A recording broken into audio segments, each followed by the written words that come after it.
Political parties across the spectrum raise concerns that businesses were not keen to support the system that will ensure transparency and accountability in the funding of political parties.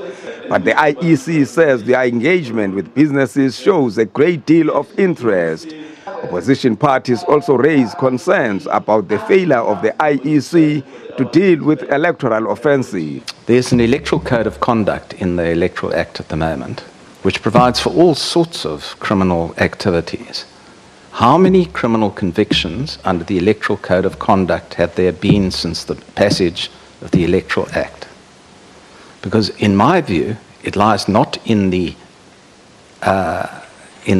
existence of criminal sanctions, because those exist already.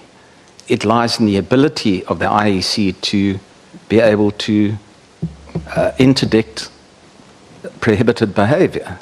I would like you to speak very clearly on how you're going to enforce criminal offences, because you do know right now the IEC does not enforce many complaints that are reported during elections. And I think I only know of one case recently, I think it was it Maximahulu or something, where the Electoral Court actually charged an official in the IEC. Opposition parties are worried that even if the issue of funding is resolved, electoral offences are a risk to a free and fair election. The IEC says this issue is being complicated by various internal and legal processes. The difficulty that we have, and which we want to acknowledge, is the following: that yes, we do receive complaints, but when we call for sworn statements, when we call for affidavits and so on, we struggle.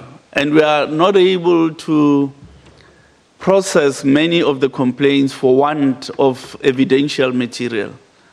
That's one of the issues. Of course, Commissioner Tselane is correct. Until before 2016, we had not created an appropriate internal capacity dedicated for electoral offences. Parliament says the need for an increase in public funding for political parties will lessen the propensity for corruption.